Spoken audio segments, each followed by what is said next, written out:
One of the main things that I hear from physicians over and over and over again is they're not able to get the things that they want to done because they're doing so many stupid things that just get them down in the weeds and down in the dumps.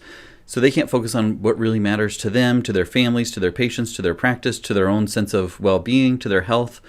There's so many things that come up on your to-do list or that get dropped onto your plate that your plate is always overflowing. And as you feel like you're catching up, then a patient comes in and needs extra attention and you get way behind on your charts and then you have to catch up that night.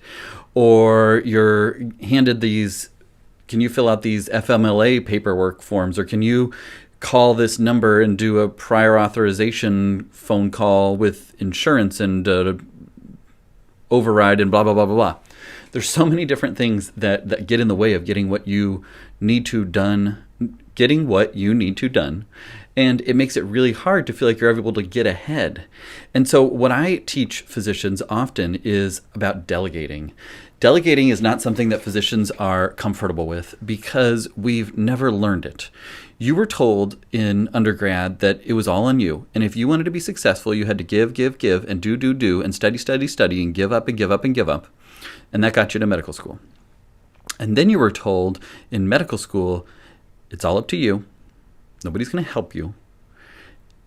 Everybody's going to be competing against you. And so you have to keep doing. And we're going to make sure that your grades and class rank reflect how much you're willing to give and do on your own, rather than feeling comfortable with even sharing resources or study guides. Like, I think that is changing in medicine from what I've heard from talking with people that are in medical school now, that there's more of a collaborative, like, the person that gets first rank and the person that gets 50th or 100th rank in the class, they're all, physicians that take care of patients, take care of you. And we don't go to our doctor based on their second year medical school class rank. But that's how we were made to feel during medical school, is that it was all on us. And then we get to residency and, hey, you need to do this, and there's so much scut work, and you got to do this, and you got to call this and sit on hold and make this appointment for this patient, and can you wheel them out, and can you do all of these things? And we never got comfortable with delegating. And that has just been driven into us that I have to do it. If I want it done right, I have to do it myself. If I entrust somebody else to do it, I'm putting too much on their plate, and also they probably won't do it to the same standards that I would. And so I'm just going to keep doing it, and I'll just keep doing it, and I'll run get those supplies. I'll call this so-and-so to tell them what's up. I'll ask these questions and then figure out the answers myself because I can't trust anyone else to get it right. And I'll just call the patient because it'll be easier than trying to explain to you what I want to know from them. And what you do is you get yourself into a place where you're charting from 8 to 10 p.m. every night, and on the weekends, you can't take on new patients. You feel overwhelmed with what's on your plate. You can't do things that you enjoy because if I go and play tennis or watch Netflix, I should be catching up on my charts. I should be doing all these different things.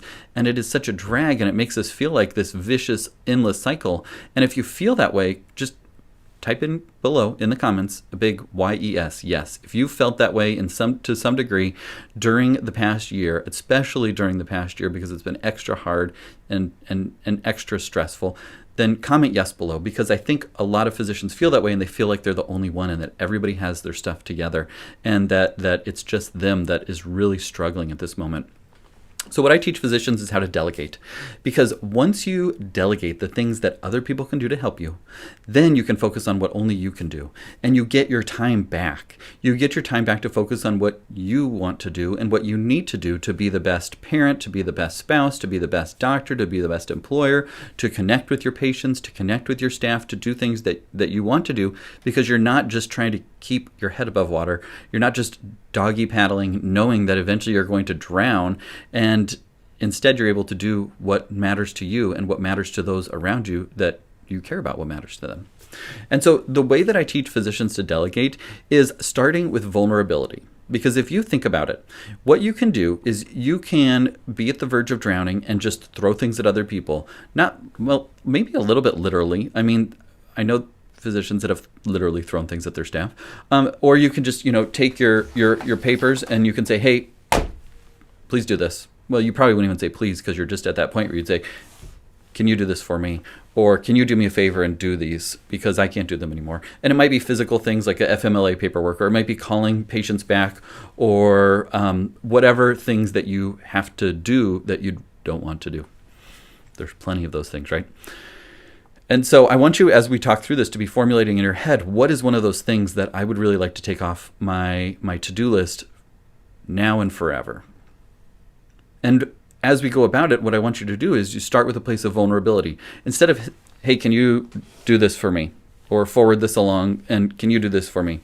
You start with a place of vulnerability, because that will allow your staff, the person that you're delegating to understand the why. The why isn't, well, he's just too busy and he doesn't want to do it, or he always hates filling out these forms, or she just wants to make me do this and have to stay late to punish me. That's probably not the case, but your staff might feel that way if you just dump things on their lap or throw things in their inbox or forward things to them. What you want to do is you just want to start with a place of vulnerability and a place of recognizing that your staff are also busy. So the way that I would do it, let's say, hey, can you fill out these FMLA paperworks for this patient? They need them yesterday. Then what you're going to do is you're going to look at those and you're going to say, oh my gosh, there's so many things on here, and I have to look up the patient's phone number and their address and their diagnoses and the medications that they're on and all these different things that are like literally right in the computer on the charts. But I'm going to, as a physician, be sitting there scratching those out on paper, and I'm going to get frustrated, and I'm going to do a less than stellar job at it, and it might affect their FMLA paperwork success, whatever. Instead, what you're going to do is you're going to stop and you're going to think, okay, I need my staff's help. How can I ask for their help in a way that builds them up and doesn't just say, hey, do this because I'm your boss and you have to do this? So what you're going to do is you're going to sit on it. Then you're going to take it to a staff member that has the time and ability to do it. And you're going to start with, hey, I know that you're really busy. And whether or not that is actually 100% the case might vary, but it doesn't matter, because what you're going to do in saying, hey, I know you're really busy, is you're going to acknowledge that they're really busy and they do important things. And then they're going to look at you and say, oh my gosh, Dr. So-and-so thinks that I'm really busy. I can't even believe that, because he or she is quadruply busy and has so much more responsibilities, but he thinks I'm busy. Wow, that must mean that he really values me. So what you've done there is you've said, I know that you're really busy. And to be honest with you, and here's where you're going to introduce the vulnerability. I am really drowning in paperwork and keeping up with things. And at home, my son has a performance tonight that I really want to get to, or I really need to make it to dinner tonight. And then your staff member is going to hear you saying, it sounds like they're going to need my help for something, but I can understand that because I often feel like I'm drowning in things too. And I understand that I don't want to miss family meals either. And then what you're going to say is, could you help me out with this? Rather than do this, or here you go. You're going to say, could you help me out with this? And you allow them, they're going to say yes, because you're their boss and you've just made them feel really big in that they're busy and that they feel like, wow, he must really be in a tough spot right now because he's asking for my help and telling me why he needs my help. Could you help me with this and fill out the parts on it that you can, and then bring it back to me and I'll fill in whatever details I need to? And what you've done right there is you've collaborated on it, right? There's portions that you can do, there's portions that I can do. And that is applicable to all the different things. There are things that only I, as a licensed, certified medical doctor, can do.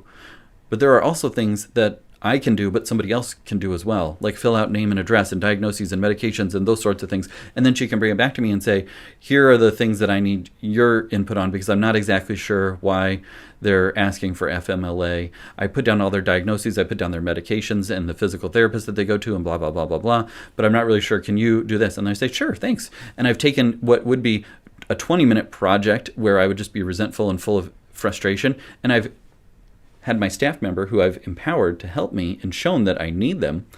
I've helped them to feel important and also helped me to get most of this job done. Now it's 90% done. I can go in, I can write down, okay, this is what I understand as the physician, what their prognosis is, and what will happen if we don't do this, and what will happen if we do this, and those things that they really want to know on the form. And then we're done.